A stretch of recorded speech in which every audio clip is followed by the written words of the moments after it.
오늘 요한일서 3장 23절 24절 두 절 말씀만 이 시간 다 같이 우리 읽도록 합니다. 지난주 읽었던 끄트머리 말씀 요한일서 3장 23절 24절 다 같이 한 목소리로 봉독하도록 하겠습니다.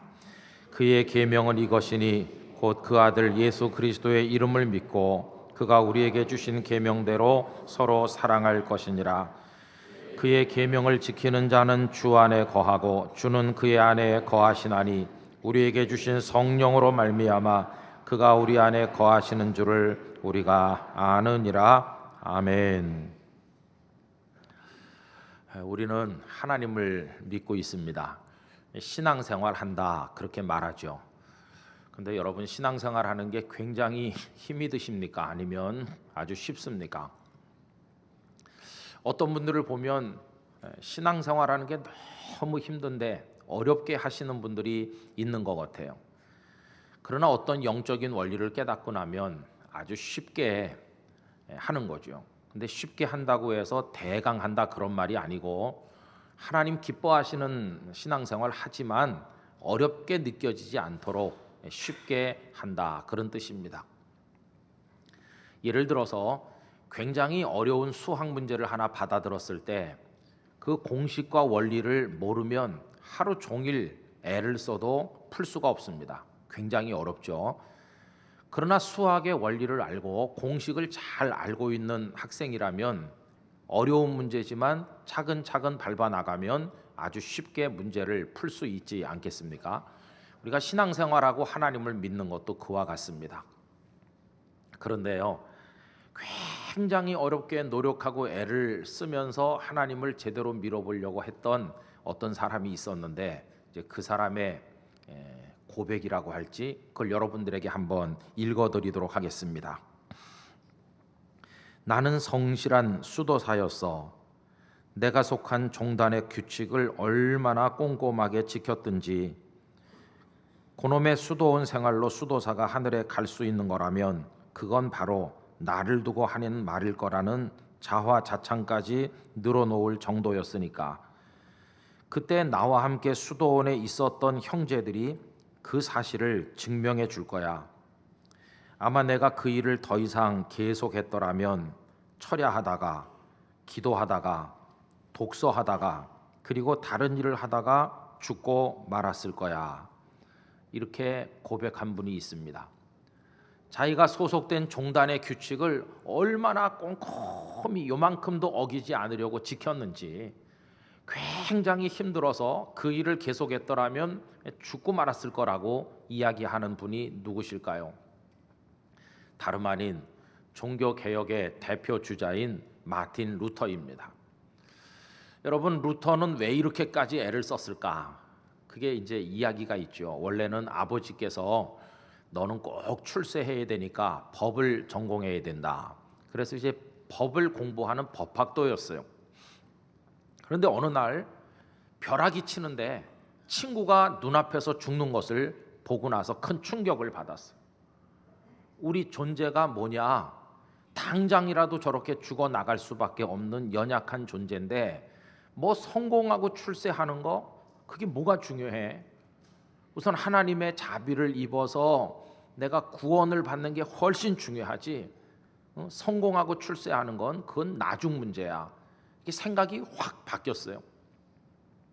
그래서 그 아버지께서 끝까지 반대했음에도 불구하고 그는 모든 걸 다 포기하고 아우구스티누스파 수도원, 어거스틴파 수도원에 들어가서 수도사가 됐습니다. 그리고는 하나님에 의해서 나는 구원받은 사람이라는 걸 확신하기 위해서 구원받은 사람이 느끼는 평안과 기쁨을 얻어보려고 굉장히 애를 쓴 거예요. 아까 말씀드린 것처럼 모든 규칙을 꼼꼼하게 지키고 그렇게 했다는 거예요. 얼마나 열심히 했으면 그거 계속하다간 죽었을 거라고 할 정도로 열심히 했어요.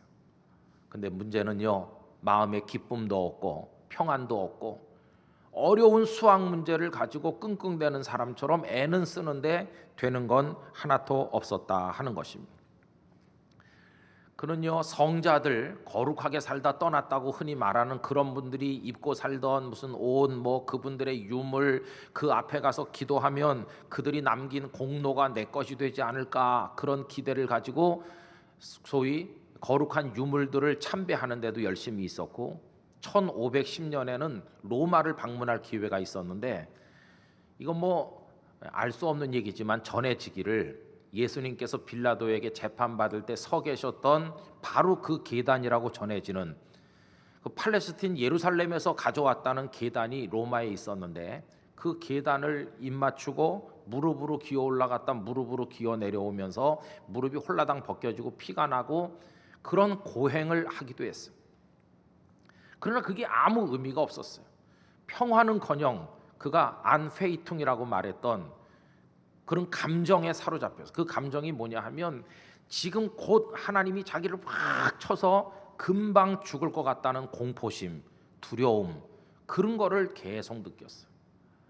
나는 죄인이고 하나님은 금방 나를 죽일지도 몰라, 이렇게 생각하니까 늘 가서 자기 죄를 고백하는 고해성사를 자주 했는데, 어떤 때는 한 번 시작하면 무려 6시간을 계속할 정도로 그렇게 괴로워하고 힘들어했어요. 그러던 어느 날 그를 불쌍히 여긴 그가 소속된 수도원의 원장 존 스타우피츠라는 분이 충고했습니다. 루터, 자네는 그러고 애쓸 게 아니라 하나님의 말씀을 제대로 읽어보게, 하나님의 말씀 속으로 들어가게. 그래서 그는 시편, 로마서, 갈라디아서, 히브리서, 뭐 데살로니가 전후서, 이제 이런 순서로 하나님의 말씀을 읽고 공부하고 또 가서 가르치게 됐어요. 근데 여러분, 하나님의 말씀은 살았고 운동력이 있어서 혼과 영과 간서가 골수를 찔러 쪼개는 생명의 말씀인데, 그때도 그렇고 지금도 그런 줄로 믿습니다. 이 말씀을 통해서 드디어 캄캄하던 그의 가슴에 하나님의 은총의 빛이 쫙 비추면서 그 답답하던 영혼이 해방이 된 것이, 깨달았어요. 뭘? 그렇게 계단을 무릎으로 올라가고 내려오고 뭐 굶고 잠을 안 자고 막 뭘 하고 이렇게 해야 구원을 얻는 게 아니라는 것을 깨달았어요. 그럼 구원은 어떻게 얻느냐? 구원은 하나님이 은혜로 주시는 거다. 그런데 내가 믿으면 구원을 얻는 거다, 이 믿음의 원리를 그가 드디어 깨닫게 됐다는 것이, 믿으면 얻을 구원을, 그걸 몰라서 그 원리를 터득하지 못해가지고 그렇게 내 인간적인 방법으로 해보려고 애만 썼구나 하는 걸 생각하니까 어리석은 자신을 깨닫고 하나님의 은총을 발견하게 된 것이죠. 여러분, 믿음이 구원의 원리인 줄로 생각합니다. 이게 우리의 원리인 것이. 그럼 이제 그 다음의 질문이 뭘까요? 믿음으로 구원을 얻는다고 할 때 누구를 믿으며 뭘 믿느냐, 이제 이 질문이 중요하겠죠. 여러분, 이것에 관해서는 오늘 읽은 말씀 23절이 아주 간단하고도 분명하게 말해줍니다. 23절 앞부분을 다 같이 읽어보겠습니다. 그의 계명은 이것이니 곧 그 아들 예수 그리스도의 이름을 믿고. 아멘. 하나님의 계명이 있는데 그 첫째가 뭐냐 하면 주 예수 그리스도의 이름을 믿으라 하는 것입니다. 우리가 평소에 표현할 때 예수님을 믿는다 이렇게 말하기도 하고 예수님의 이름을 믿는다 이렇게 말하기도 하는데 뭐 다 같은 뜻이죠. 하여튼 예수님을 믿으라는 거예요. 예수님을. 왜? 예수님을 믿음으로써만 구원을 얻을 수 있기 때문이라는 것이. 이 얘기를 좀 풀어서 말하면 이렇습니다. 여러분, 우리는 하나님 앞에 서 있어야 행복하고 하나님의 사랑을 받는 그런 존재인데 문제가 생겼어요. 하나님 앞에 설 자격이 없어진 겁니다. 왜 그러냐 하면은 우리가 더러워져서 그래요. 그분은 거룩하신데 나는 죄로 인해서 더럽다 보니까 그분 앞에 설 자격이 없어요. 하나님 앞에 설 자격을 의라고 말할 수 있어요. 그런데 이제 설 자격을 잃었으니까 의가 없어진 겁니다. 다 산산조각이 나고 깨지고 말았어요. 그래서 하나님 앞에 설 수가 없으니까 나는 그분의 은혜도 구원도 얻을 수가 없게 됐잖아요. 그럼 이제 어디선가 그 의를 좀 얻어와야 돼요. 다른 사람한테 빌려오든지 좀 얻어와야 되는데 누가 나한테 의를 좀 나눠줄 수 있을까 하고 사방을 두리번거려도 단 한 명도 없다는 걸 알게 됐어. 로마서 3장 10절에 있는 것처럼 이 세상에는요, 의인은 없나니 한 사람도 없다는 거예요. 그럼 세상에서는 의의를 빌려올 때도 없고 얻어올 때도 없으니까 이제 완전한 절망인데, 그럼 나는 영영 하나님 앞에 설 자격이 없느냐 하고 절망에 있는 우리에게 한 가닥 빛이 주어진 거예요. 그게 뭐냐 하면, 하나님은 우리에게 의의를 주실 수 있는 분이시다 하는 거예요. 사람은 다 의의가 없지만 그분께는 의의가 있으니까. 근데 문제는 뭐냐 하면, 그분께서 난 너 미워한다, 난 너에게 의의를 나눠주고 싶지 않아, 딱 거절하면 끝장일 텐데, 너무너무도 감사하게 그 좋고 자비로우신 우리 아버지 하나님께서는 기꺼이 당신의 의의를 우리에게 주심으로 우리로 하여금 그 하나님 앞에 설 수 있도록 도우신다는 겁니다. 그 하나님의 마음, 의의를 나눠주시는 그 마음, 그게 뭡니까? 그게 은혜죠, 은혜. 그런데 여러분, 이게 어디에 담겨서 우리에게 선물로 주어졌느냐 하면, 하나님의 아드님 예수 그리스도 안에 하나님의 의의가 가득히 담겨서 그분이 그걸 가지고 이 세상에 베들레헴에 탄생하셔서 이 땅에 오시고 그걸 우리에게 나눠주시는 구주가 되신 것이. 그럼 이제 예수 그리스도를 통해 우리에게 주시는 그 구원의 의의를 우리가 얻으면 되는데, 그 얻어서 내 걸 만드는 방법이 뭡니까? 예수님 안에 꽉 차 있는 그걸 내 걸로 만들어야 되는데, 그걸 내가 받는 방법이 뭐냐라고 물었을 때 그 대답이 믿음인 것이에요. 저는 죄인입니다. 그래서 주님을 믿습니다.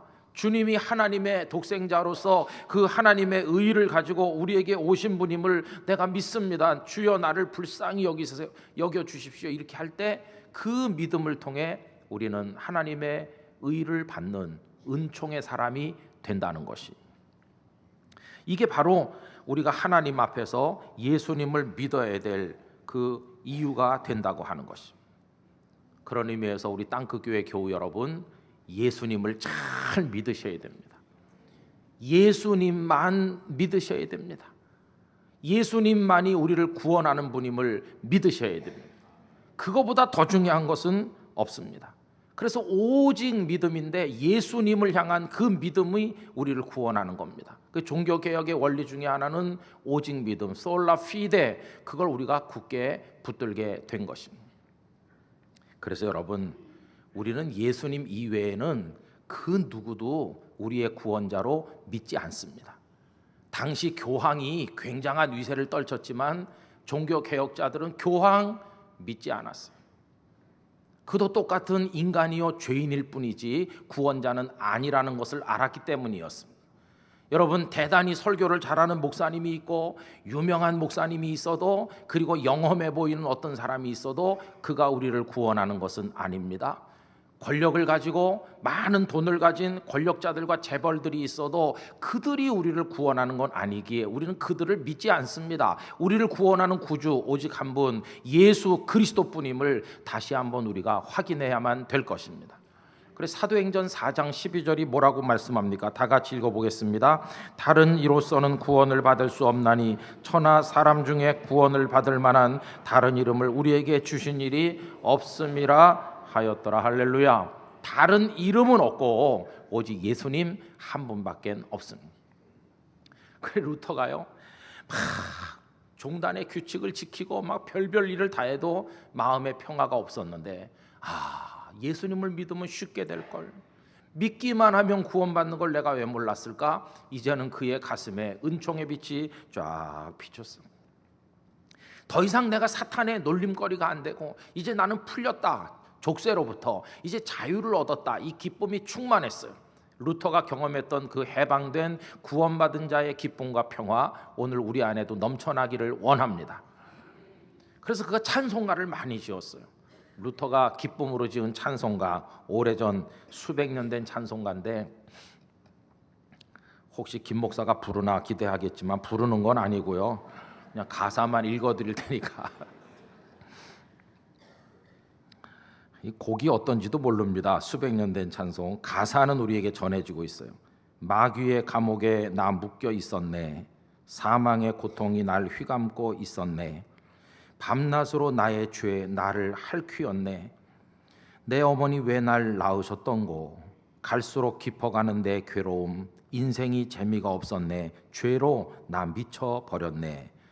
이게 아마 1절인 것 같죠. 고통 가운데 있을 때 이제 하나님 이야기가 나옵니다.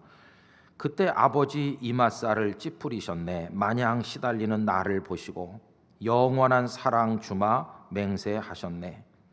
네 시달림 내가 끝내주마고. 돌이켜 보여주신 모습 아버지 마음, 그러나 그분의 마음 쓰라렸다네.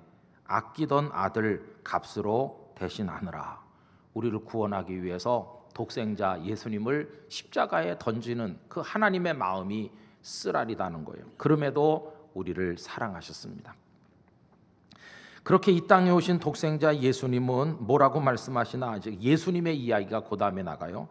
그 아들의 말씀 들어보게나. 예수님이 루터에게 말씀한다는 거죠. 나만 붙잡아라. 여러분, 우리에게 하시는 말씀인 줄로 믿습니다. 나만 붙잡아라. 이제부터 너는 마음을 놓아라. 내 목숨을 걸었던 이유는 너 때문이었다. 내 몫이야. 나는 너의 것, 너는 나의 것. 우리 삶은 하나로 감겨 올라가는 거야. 내가 있어주면 말이야 얼씬도 못하지 저 원수 마귀. 이렇게 주님이 말씀한다고 하는 가사가 그 다음에 이어지고 있어요. 여러분, 예수님 믿으면 예수님 우리 곁에 계시고 마귀는 우리에게 얼씬도 못할 줄로 믿습니다. 루터는 이런 찬송을 지어서 부르면서 하나님 앞에 기뻐했어요. 그러니 여러분, 어려운 수학 문제 푸는 것처럼 고민하지 말고 원리만 깨달으면 해방되는 것처럼 예수님 잘 믿읍시다. 그 예수님을 믿으면 그 안에 영원한 생명의 구원이 우리의 것이 될 줄로 믿습니다. 오늘 23절은 그분의 계명은 이거다 하면서 예수 그리스도의 이름을 믿으라 이렇게 얘기해요. 근데 여러분, 이제 여기서 후반부 얘기를 해야 되는데 23절이 그걸로 끝납니까? 그걸로 끝나지 않아요. 23절 후반부가 있죠. 여러분, 후반부를 다 같이 읽어보겠습니다. 그가 우리에게 주신 계명대로 서로 사랑할 것이니라. 아멘. 하나님께서 주신 계명의 전반부는 예수 그리스도의 이름을 잘 믿으라는 거고, 후반부는 뭡니까?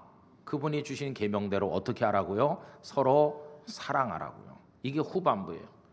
그러니까 이 두 개가 합쳐져 가지고 하나의 계명이 된 거예요. 하나님께서 우리에게 주신 계명, 그게 완성되려면 예수님을 잘 믿는 게 절반이고 나머지 절반은 뭐예요? 사랑하면서 바르게 아름답게 사는 거예요. 이 두 가지가 딱 결합이 돼야 그게 건강한 신앙생활이 된다는 것이. 요새 말이죠, 참 하나님 앞에 부끄럽게도 우리 예수님 믿는 사람들이 욕을 많이 얻어먹고 있어요. 욕을. 그렇죠. 참 조심스럽죠.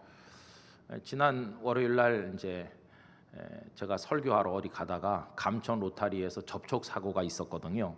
근데 보니까 제가 좀 잘못한 것 같아요. 그래가지고 이제 가슴이 좀 불안하죠. 저쪽 차에 누가 타고 있나 걱정되잖아요. 근데 안 내리고 그냥 앉아 계시더라고요. 제가 똑똑하면서 좀 내려보시죠 그랬더니 점잖은 분이 내리시는 거예요. 양복을 딱 입고 넥타이를 매고. 그래 제가 이제 설교하러 가야 되니까 우리 전도사님한테 집에 있으면 좀 와서 이것 좀 사고 처리 좀 해주고, 전도사님 차로 이제 나는 바꿔 타고 가려고 이렇게 하니까 그분이 대뜸 김은성 목사님이세요? 그러는 거예요.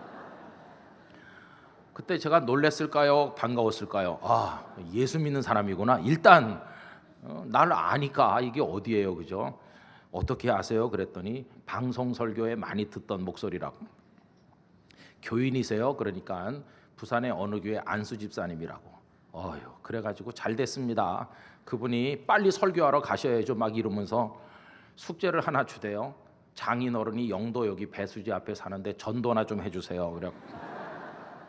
어제 저녁에 올라가서 만나고 우리 유익종 장로님 약국에 들어가서 얘기하고 그랬어요. 여러분, 그때 제가 목사가 말이죠, 처신을 잘해야지 막 소리 지르면서 당신이 갑자기 서서 내가 들이받지 않았냐 이렇게 싸우면 뭐라고 하겠습니까? 목사가 말이지 막 뭐라고 할 거 아니겠어요? 그래 제가 천사의 얼굴로 이렇게 근데 여러분, 요새 세상 사람들이 우리를 바가지로 욕을 하고 있잖아요. 교회가 왜 이래 막 그러잖아요. 이유가 뭘까요? 우리가 예수님을 안 믿어서 그렇습니까? 강단에서 목사님들이 이제 예수님을 믿지 말자 이렇게 설교해서 그런가요? 아닙니다. 지금도 옛날과 똑같이 예수님을 잘 믿자고 이제 우리 설교하잖아요. 또 믿고 있잖아요. 근데 왜 우리가 욕을 얻어먹나? 그렇게 믿고 또 믿자고 이렇게 하면서 나가서 살 때는 그 믿음의 사람답게 살지를 않으니까 이게 욕을 얻어먹고 하나님 앞에 너무너무 부끄럽잖아요. 그래서 주여 믿습니다 이건 잘하는데 그 믿음에 걸맞는 사랑도 없고 생활도 엉망이면요, 그런 믿음은 엉터리라고 성경이 말씀하는 거죠. 세상 사람들이 우리를 욕하기 훨씬 전에 성경 말씀을 통해 하나님은 그런 믿음 가짜다 이렇게 꾸지람하시거든요. 그래서 여러분 우리 성경 말씀 한번 읽어보려고 하는데요, 야고보서 2장 14절 이하를 화면을 보면서 다 같이 읽겠습니다. 내 형제들아, 만일 사람이 믿음이 있노라 하고 행함이 없으면 무슨 유익이 있으리요? 그 믿음이 능히 자기를 구원하겠느냐? 만일 형제나 자매가 헐벗고 일용할 양식이 없는데 너희 중에 누구든지 그에게 이르되 평안히 가라, 덥게 하라, 배부르게 하라 하며 그 몸에 쓸 것을 주지 아니하면 무슨 유익이 있으리요? 이와 같이 행함이 없는 믿음은 그 자체가 죽은 것이라. 아멘. 열심히 믿는 것 같은데 나 예수님 잘 믿어요 그러는데 사랑으로 살지 않으면 가짜고 심지어는 죽은 믿음이라고까지 말씀을 하신 거예요. 그래서 여러분 믿습니다 하는 것 못지않게 똑같이 중요한 거, 지난주에 말씀드린 대로 행함과 진실함으로 사랑하며 살아야 될 줄로 믿습니다. 그러니까 모든 일을 하는데 밑바닥에 이제 사랑이 흘러가야 되는 것이겠죠, 그죠? 그게 예수님의 계명이거든요. 그래서 여러분 요한복음 13장 34절 35절 다 같이 읽으실까요? 새 계명을 너희에게 주노니 서로 사랑하라. 내가 너희를 사랑한 것 같이 너희도 서로 사랑하라. 너희가 서로 사랑하면 이로써 모든 사람이 너희가 내 제자인 줄 알리라. 할렐루야. 우리 인생은요, 두 바퀴 달린 마차와 같아요. 근데 한쪽 마차 바퀴는 예수 그리스도를 구주로 믿는 믿음의 바퀴예요. 그 다음에 한쪽 바퀴는요, 그 믿음을 가진 사람답게 사랑의 마음으로 세상에서 반듯하게 살아가는 삶이 그 바퀴가 되는 거예요. 이 두 바퀴가 다 건강해야 잘 달릴 수가 있는 거 아니겠어요? 499년 전에 종교개혁이 오직 믿음이라는 원리를 발견하는 개혁이었다면 오늘 이 시대 우리들이 이루어야 될 개혁은 그 믿음의 사람답게 살아가는 삶의 개혁이어야 할 줄로 생각을 하는 것입니다. 그래서 여러분 이렇게 정리해 봅시다. 우리 예수님을 잘 믿어야 되겠습니다. 예수님만 우리의 구주이신 것을 확실히 믿어야 되겠습니다. 그 믿음으로 구원을 얻는다는 걸 깨닫고 여러분 이미 하나님의 자녀가 되셨음을 의심하지 않고 살아가게 되시기를 축복합니다. 그러면서 이제 우리 세상에 나가면 진실해야 됩니다. 정직해야 되고 그리고 맡은 일에 성실하게 살아야 됩니다. 불로소득 같은 거 하늘에서 뭐 떨어지지 않나 그런 기대를 버리고 땀 흘려서 열심히 노력하면서 살아야 됩니다. 그리고 나쁜 일에 가담할 필요가 없어요. 남들이 막 싫은 소리 나쁜 소리 욕하는데 내가 끼어서 몇 마디 보태고 그러면 내 영혼만 망가질 뿐이지 하나도 도움이 안 돼요. 그러니까 그럴 때는 가만히 있어서 하나님 앞에 차라리 기도하시기 바랍니다. 요새도 우리나라 문제를 두고 막 사람들이 욕하는데 내가 욕 안 해도 남들이 다 하고 있으니까 남이 안 하는 걸 내가 하겠다. 이 나라와 민족을 위하여 나는 기도하겠다. 이렇게 하면서 살고 다른 사람 좀 칭찬도 많이 해주고 좀 친절하고요. 통명스럽게 막 하지 말고 좀 부드럽게 배려하고 좀 양보도 하고 짧게 지나가는 세상인데 우리 서로 이렇게 손에 손을 마주 잡고 살듯이 따뜻하게 우리 그렇게 살면 돼요. 그래서 예수님을 믿는 사람이 좀 다르구나 이렇게 알도록 우리가 살아가는 사람 돼야 될 줄로 믿습니다. 여러분 이렇게 살면 믿음이 분명하죠. 삶이 그 믿음에 어울리게 아주 아름다운 삶이죠. 그럼 누가 제일 기뻐하시나? 우리 주님이 제일 기뻐하시면서 우리에게 복을 주시는데 어떤 복을 주시는지 아세요? 야, 난 너랑 같이 살고 싶다. 내가 네 안에 같이 살고 싶어. 그러면서 주께서 우리 안에 들어오시게 된다는 겁니다. 그럼 이제 우리가 주님과 더불어 이 험난한 세상을 같이 살게 되는 거예요. 얼마나 감사한 특별한 영적인 축복이 아니겠습니까? 여러분, 이 복이 어디 나와 있는가? 24절에 나와 있어요. 24절 다 같이 읽습니다. 그의 계명을 지키는 자는 주 안에 거하고 주는 그의 안에 거하시나니 우리에게 주신 성령으로 말미암아 그가 우리 안에 거하시는 줄을 우리가 아느니라. 할렐루야. 주님이 우리 안에 거하신다는 거예요. 얼마나 감사한 일입니까? 이제 우리가 성찬 예식을 거행하는데 이 세상 사람들이 웃을 거예요. 야, 떡도 겨우 요만큼 먹고 그 잔도 세상에서 제일 조그만 잔에다 요만큼 주고 그게 뭐 먹는 거냐? 사람들은 이 식탁에 의미를 부여하지 않을 겁니다.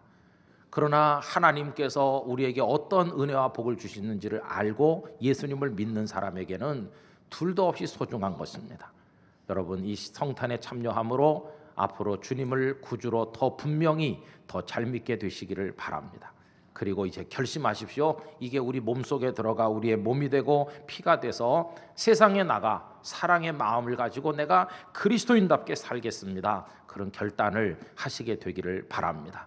우리 땅끝교회 교인들은 여기 땅끝교회라고 붙이지만 않았지 다 써가지고 다니는 거나 마찬가지인데, 땅끝교회 홍길동 집사님 장로님 보니까 나도 정말 하나님 믿고 싶어요, 이렇게 보여질 수 있게 되기를 간절히 바라는 것입니다. 여러분들 안에 이 주님의 임재하심이 영원히 함께 하시기를 진심으로 축원합니다. 우리 다 같이 기도하겠습니다. 하나님 아버지, 우리에게 예수님을 통하여 구원의 은총을 허락해 주셔서 감사합니다. 예수님만 잘 믿게 해 주시고 이제는 나가 사랑으로 바른 삶을 살게 해 주옵소서. 이 성찬의 복을 내려 주옵소서. 예수님의 이름으로 기도하옵나이다. 아멘.